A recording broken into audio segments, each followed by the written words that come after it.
Ok, bueno, vamos a empezar.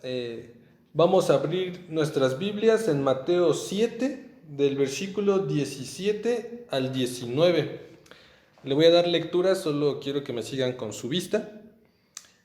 Mateo 7, del versículo 17 hasta el versículo 19. La palabra de Dios dice así: Así todo buen árbol da buenos frutos, pero el árbol malo da frutos malos. No puede el buen árbol dar malos frutos, ni el árbol malo dar frutos buenos. Todo árbol que no da buen fruto es cortado y echado en el fuego. Versículo 20. Así que por sus frutos lo conoceréis. Miren, quiero empezar con este pasaje, porque el pasaje es muy sencillo, ¿no? El pasaje nos dice que hay una relación directa entre lo que somos y lo que hacemos, ¿va? Es decir, el árbol bueno da frutos buenos.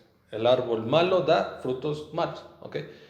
Eso es importante porque, miren, si lo trajéramos en contexto, si lo pusiéramos en nuestro contexto actual, nosotros seríamos los árboles, ¿no? Entonces, de nosotros depende que demos fruto. Hay dos posibilidades de fruto: fruto bueno o fruto malo. ¿De qué depende de que demos fruto bueno o que demos fruto malo? De si somos árboles buenos o árboles malos. Y entonces la pregunta ahí es: ¿de qué depende que seamos frutos buenos o que seamos árboles buenos o árboles malos? ¿De qué depende eso? Realmente la respuesta es muy clara, nosotros la sabemos. Y no depende de nosotros el que seamos un árbol bueno o que seamos un árbol malo. La realidad es que somos árboles, todos somos árboles. Todos tenemos que dar fruto de alguna manera. Entonces, lo que hace que nosotros demos buen fruto o demos mal fruto es realmente lo que hizo nuestro Señor Jesucristo por nosotros. Eso es lo que nos convierte en árboles buenos o en árboles malos, porque por hecho y de manera general, todos somos árboles, ¿vale? Entonces quiero que esa idea quede un poco clara. Todos somos árboles, todos tenemos que dar fruto de alguna manera, y lo que determina si somos árboles buenos o somos árboles malos, no somos nosotros, es Dios, ¿ok? Es lo que Jesucristo hizo por nosotros, ¿ok? Pero todos somos árboles, ¿vale? Ahora sí, vamos a Efesios capítulo 4, que es la serie que estamos teniendo desde hace como un mes. Efesios capítulo 4, y le voy a dar lectura del versículo 17 hasta el versículo 24. Efesios capítulo 4, del versículo 17 hasta el versículo 24. El titulito que aparece ahí dice: La nueva vida en Cristo. La palabra de Dios dice así: Esto pues digo y requiero en el Señor, que ya no andéis como los otros gentiles, que andan en la vanidad de su mente, teniendo el entendimiento entenebrecido, ajenos de la vida de Dios, por la ignorancia que en ellos hay por la dureza de su corazón, los cuales, después que perdieron toda sensibilidad, se entregaron a la lascivia, para cometer con avidez toda clase de impureza. Mas vosotros no habéis aprendido así a Cristo, si en verdad le habéis oído y habéis oído por él enseñados, y habéis sido por él enseñados, disculpen, conforme a la verdad que está en Jesús. En cuanto a la pasada manera de vivir, despojaos del viejo hombre, que está viciado conforme a los deseos engañosos, y renovaos en el espíritu de vuestra mente, y vestíos del nuevo hombre creado según Dios en la justicia y santidad de la verdad. Bien, miren, el apóstol Pablo va a decir algo bien importante en estos versículos. Como hemos estado viendo, el apóstol Pablo en los versículos y en los capítulos anteriores está haciendo como una exhortación a aquellos que han tenido una vida cristiana un poco conformista, ¿vale? Una vida cristiana que tiende a no ir más allá, ¿ok? Es más, que llega un momento en el cual nuestra vida cristiana se ha estancado y sabemos lo que tenemos que hacer y muchas veces no lo hacemos, o lo hacemos pero no lo hacemos de la manera correcta o adecuada, o ni siquiera disfrutamos la comunión con Dios, ¿vale? Ahora, el apóstol Pablo en esta parte se va a poner un poco serio. El versículo 4 cuando inicia, el versículo 17 cuando inicia el pasaje dice: Esto pues digo y requiero en el Señor. Lo que el apóstol Pablo está diciendo con esta cláusula es algo que realmente tiende a ser un cliché para nosotros como creyentes, porque tendemos a decir la frase de está mal jurar. No debes de jurar. Jurar es malo. Y utilizamos el pasaje que dice, no tomarás el nombre de Jehová tu Dios en vano, ¿no? Y decimos que no debemos de jurar. Lo que está haciendo el apóstol Pablo en esta parte es, está jurando en nombre de Dios. Es decir, sí se puede jurar, pero solo y cuando y siempre y cuando lo que tú estés diciendo, o sea, se vaya a cumplir o sea una verdad. Cuando no es de esa manera, entonces sí, jurar está un poco mal. ¿Ok? Pero les quiero decir eso porque lo que va a decir el apóstol Pablo tiene toda la intención de ser una exhortación muy directa y concreta. Es decir, está jurando en nombre del Señor. Es decir, lo que viene a continuación es importante, muy, muy importante. ¿Ok? Y no tenemos que dejar pasarlo por alto. Ahora, el versículo 17, después del pequeño juramento que hace el apóstol Pablo, dice lo siguiente: que ya no andéis como los otros gentiles que andan en la vanidad de su mente. Ahora, el apóstol Pablo lo primero que nos dice es que ya no debemos de andar como los otros gentiles que andan en la vanidad de su mente. Lo importante aquí y en lo que quiero que reflexionemos es en la parte o en la cláusula que dice como los otros gentiles. ¿Eso qué implica? ¿Que nosotros qué somos? Gentiles. Es decir, el apóstol Pablo dice, ya no debes de andar como los otros gentiles. Es decir, hay dos clases de gentiles: los otros y nosotros. ¿Ok? Eso es importante. ¿Por qué? Porque miren, la palabra gentil normalmente no es bien vista dentro del pueblo, y sobre todo dentro del pueblo judío. Recordarán infinidad de pasajes y muchas anécdotas, sobre todo con nuestro Señor Jesucristo, cuando se le criticaba porque estaba comiendo con los gentiles y publicanos, cuando los discípulos se juntaban con los gentiles, cuando Jesucristo le predicaba a los gentiles, cuando Jesucristo sanaba a gentiles. ¿Okay? También la anécdota del buen samaritano, ¿no? Que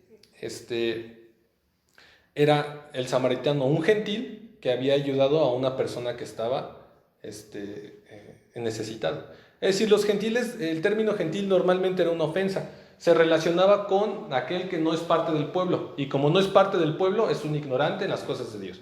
Como no es parte del pueblo, entonces tiende a ser un pagano porque adora a otros dioses. Es un idólatra. Entonces, un gentil nunca es una palabra normalmente bien vista en el pueblo judío.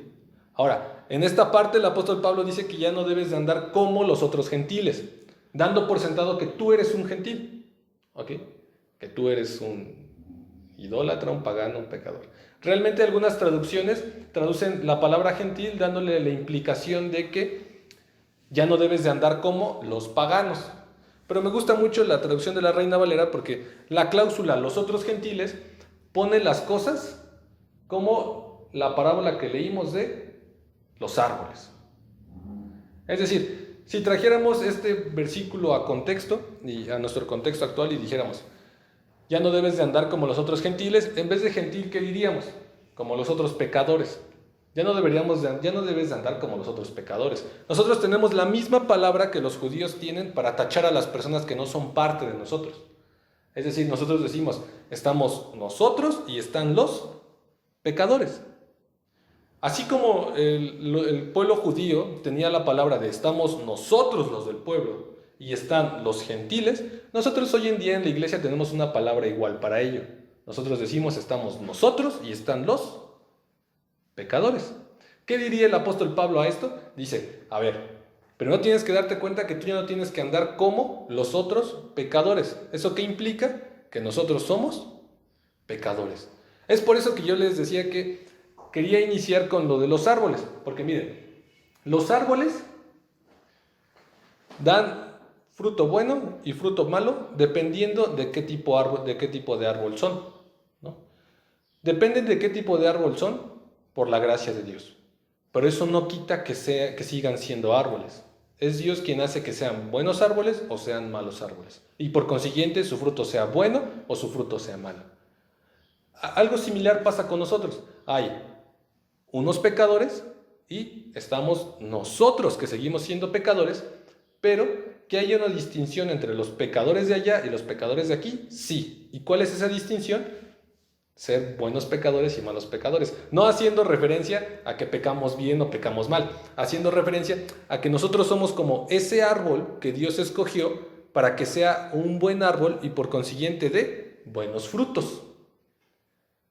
Y a ellos son un mal árbol que por consiguiente dan malos frutos. Es decir, nuestra condición de pecadores se va a ver permeada por lo que Dios ha determinado hacer por nosotros. Eso ya lo vimos en versículos anteriores cuando empezamos la carta a los Efesios, en el capítulo 1, en los primeros 14 versículos, donde dice que hemos sido predestinados desde antes de la fundación del mundo para alabanza de la gloria de su gracia.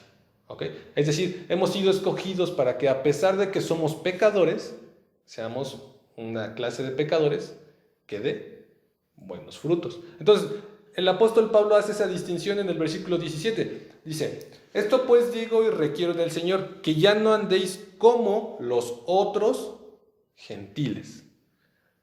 Transliterándolo a nuestro contexto, diríamos que ya no andéis como los otros pecadores. ¿Ok?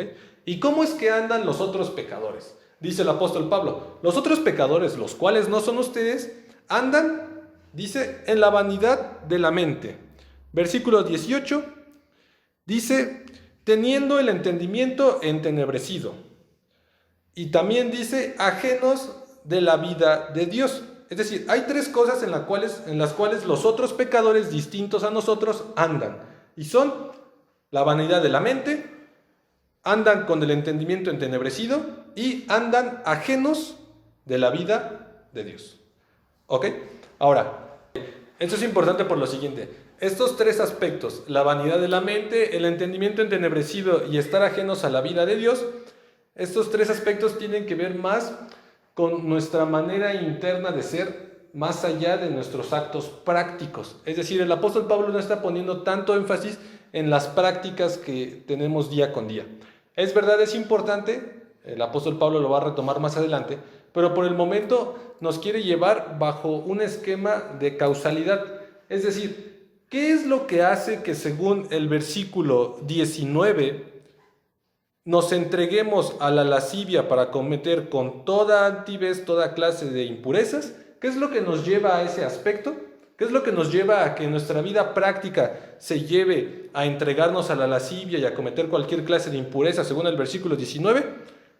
¿Qué es lo que nos lleva hasta allá? Tres cosas: la vanidad de la mente, el entendimiento entenebrecido y estar ajenos a la vida de Dios. Es decir, nuestros actos se van a ver permeados por estos tres factores. Cuando nosotros nos entregamos a las impurezas de la vida, nos entregamos a nuestra lascivia, y cuando está diciendo lascivia, el apóstol Pablo está haciendo referencia como a nuestros deseos descontrolados, ¿no? ¿Qué es lo que hace que nosotros nos entreguemos a esos factores, a esos aspectos? Como bien lo he dicho hace un momento, la vanidad de su mente, el entendimiento entenebrecido y estar ajenos a la vida de Dios. Estas tres cosas son muy sencillas. ¿Qué es la vanidad de la mente? La vanidad de la mente es cuando tú crees que en la posición en la que tú estás bien. Es cuando tú no dejas que haya un cambio en ti. Es cuando tú crees que tu mente está bien, que lo que tú estás pensando, que lo que tú estás haciendo está bien. Es cuando tú crees que la manera en la que tú te estás comportando está bien, cuando estás siendo vanidoso, creyendo que tu propio pensamiento es lo que te va a llevar a flote. Eso es muy sencillo. ¿Qué es tener el entendimiento entenebrecido? Eso también es muy sencillo. Es cuando el entendimiento está tan oscurecido por cómo somos, que no dejamos que nada nos cambie. Es decir, no dejamos que algo venga, no dejamos que alguien venga y nos diga que estamos mal en esto, que estamos mal en aquello. Es decir, nosotros queremos estar bien en lo que nosotros queremos y cerramos nuestra mente, entenebrecemos nuestra mente, diría el apóstol Pablo, y la cerramos para que ya nada pase, a tal grado que la mente ya ni siquiera puede ver más allá. Está en una oscuridad absoluta. Y por último, ¿Qué es estar ajenos a la vida de Dios? De manera muy simple. Hay cosas que nosotros sabemos que tenemos que hacer, que como hemos dicho a lo largo de estos domingos, y que no hacemos. Estamos ajenos a la vida de Dios. Entonces, hay tres cosas. Cuando crees que por tu orgullo puedes salir adelante, cuando crees que tú tienes la razón y no dejas que nadie más te exhorte o te ayude, y cuando te alejas de la vida y de la comunión con Dios. Esas tres cosas, que diría el apóstol Pablo, son las que más adelante nos van a llevar o van a llevar a los pecadores de allá afuera, ¿a qué? Según el versículo 17, los cuales después perdieron toda sensibilidad y se entregaron a la lascivia para cometer con avidez toda clase de impureza. Es decir, cuando nosotros nos preguntamos, ¿por qué es que las personas de allá, por qué el asesino puede matar y lo hace sin ningún remordimiento? Es porque está sumergido en estas tres cosas. Está alejado de la vida de Dios, evidentemente, tiene el entendimiento entenebrecido y está en una vanidad en su mente. Ahora, eso es importante porque les digo, nuestros actos se ven determinados por esas tres causas, ¿ok? Nuestros actos se ven determinados por esas tres causas. Cuando tú estás ajeno a la vida de Dios, no oras, no lees la Biblia, no te congregas, no buscas a Dios, ¿qué crees que pasa? Lo que dice el apóstol Pablo. Perdemos toda sensibilidad. ¿Y qué crees? Entonces ya los actos que tú sabes que están mal, ya no parecen tan malos. Y entonces los empiezas a cometer. ¿Por qué? Porque estás descuidando tu vida con Dios. Ahora, cuando tú tienes la vanidad de la mente o el entendimiento entenebrecido, pasa exactamente lo mismo. Las cosas que tú antes decías y creías que eso estaba mal, que no se podía hacer, no se debía hacer. Esas cosas que tú tratabas de evitar por convicción. Cuando tú estás en uno de estos tres factores, ¿qué crees que pasa? Vas perdiendo toda sensibilidad y ¿qué crees? Esas cosas ya no resultan tan malas. Y entonces el apóstol Pablo desde un principio exhorta a los oyentes y les dice, según el versículo 17, esto pues os digo y requiero en el Señor, que ya no andéis como los otros gentiles. ¿Y cómo andan los otros gentiles? Andan en tres cosas. Andan en la vanidad de su mente, andan con el entendimiento entenebrecido y andan ajenos de la vida de Dios. Ahora, el apóstol Pablo también nos deja una enseñanza bien importante, porque miren, lo que yo les comentaba del árbol, ¿de qué depende que seas un árbol bueno o un árbol malo? En primera instancia no depende de tu naturaleza, porque de cualquier manera tú eres árbol y de cualquier manera tú vas a dar fruto. Depende de un factor externo, algo que determine que tú seas bueno o que seas malo. ¿Qué es ese factor externo? Diría el apóstol Pablo. Dice, versículo 18, después de estar ajenos a la vida de Dios, por la ignorancia que en ellos hay y por la dureza de su corazón. No es tan evidente, pero quiero que recordemos ese pasaje en el Antiguo Testamento cuando Dios llama a Moisés y Dios le dice, mira, tú vas a ir a Faraón y le vas a decir que libere a mi pueblo. Y dice Moisés, pero no me va a hacer caso. Y Dios reafirma, no solo no te va a hacer caso, yo endureceré su corazón. Y volvamos a la reflexión en el versículo 18. ¿Por qué estas personas, por qué la gente de allá afuera, por qué los gentiles, por qué los pecadores, por qué no debemos de comportarnos como ellos? Porque en ellos hay algo que en nosotros ha sido quitado. ¿Y qué hay en ellos que en nosotros no hay? Ese corazón endurecido. Ese corazón endurecido, muchas veces, y la mayoría de ellas, Dios lo ha puesto así.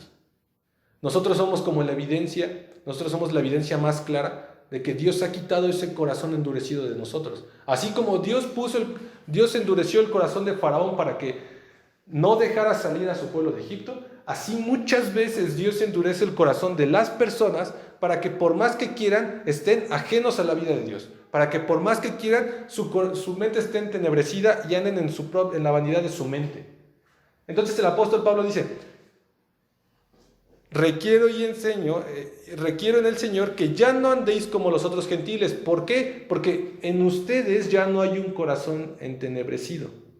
Ya no hay una dureza de corazón en ustedes. Su corazón ya no es duro. Dios ya no lo ha hecho duro. Dios ya los ha limpiado de ese problema. Los ha librado de esa situación. Dice, y además, ¿por qué? Porque en ellos hay una especie de ignorancia de lo que Dios ha hecho o de lo que Dios hace con las personas. En ustedes ya no hay esa ignorancia. Es decir, nosotros no tenemos excusa para andar en esa clase de cosas, en cualquier clase de cosas que no sean congruentes con lo que somos. Nosotros no tenemos excusa porque nuestro corazón ya no está endurecido y porque nosotros conocemos y sabemos qué es lo que tenemos y debemos de hacer. Ahora, en el versículo 20, el apóstol Pablo va a hablar ahora del otro lado de la moneda. Dice, así se comportan los otros gentiles, ¿no? Ustedes que también son gentiles, versículo 20, dice, mas vosotros no habéis, y va a decir tres cosas, aprendido así a Cristo, o aprendido así de Cristo, y si en verdad le habéis oído, y habéis sido por él enseñados. Hay tres cosas ahí que el apóstol Pablo dice que nosotros tenemos que haber recibido, y debimos haber recibido, ¿ok? Si es que nosotros somos esa clase de cristianos que han sido realmente escogidos y llamados por Dios. Esa es una exhortación un tanto difícil, porque miren, en el versículo 21 dice, si en verdad le habéis oído y habéis sido enseñados por él. Es decir, es una cláusula que condiciona las cosas. Es decir, si tú de cierta manera andas con el entendimiento entenebrecido, ajeno a la vida de Dios y en la vanidad de tu mente, tendrías que preguntarte si en verdad has oído a Cristo y si en verdad has sido enseñado por Él. Si andas en esas cosas, preocúpate por si en verdad has escuchado realmente de Cristo, porque puede que no. Por eso es una cláusula en el versículo 21 un poco difícil, porque está condicionando las cosas. Dice, solo los que están de este lado, entonces ellos sí han aprendido de Cristo, ellos sí han oído de Cristo, ellos sí han sido enseñados por Cristo. Ahora, estas tres cosas evidentemente van en correlación con las tres cosas que hablamos en los versículos anteriores. Es decir, miren, aprender, oír y enseñar van en relación con la vanidad de la mente, el entendimiento entenebrecido y ser enseñados por Cristo. ¿Quién es el que nos enseña a comportarnos de manera piadosa para tener una buena comunión con Dios? Cristo. Nos enseñó a orar, nos enseñó a leer la Biblia, nos enseñó a dar los diezmos y las ofrendas, a ayunar, nos enseñó a tener esa comunión con Dios. Ahora, si nosotros hemos oído a Cristo, eso quiere decir que no tenemos el entendimiento entenebrecido. Eso quiere decir que nosotros hemos abierto los ojos. Tal vez no por nuestras fuerzas, sino porque Dios ya ha quitado ese corazón endurecido de nosotros. Y entonces nosotros hemos oído de Cristo y hemos aprendido de Él. Y ahora, si hemos aprendido, eso quiere decir que aunque muchas veces queremos estar en la vanidad de nuestra mente, entendemos que realmente en ocasiones no es el verdadero camino que debemos llevar. Ahora, dos clases de pecadores, dos clases de gentiles presenta el apóstol Pablo aquí. Los que no han sido llamados por Dios y los que han sido llamados por Dios. La exhortación del apóstol Pablo es que no te comportes como los que aún no han sido llamados, porque tú no tienes excusa, porque tú ya has sido llamado, tú ya no andas en la vanidad de tu mente, tú ya no tienes el corazón, el entendimiento entenebrecido, y tú ya no tienes, o tú ya no estás ajeno a la vida de Dios. Tú tienes que comportarte como un creyente que ha sido escogido por Dios.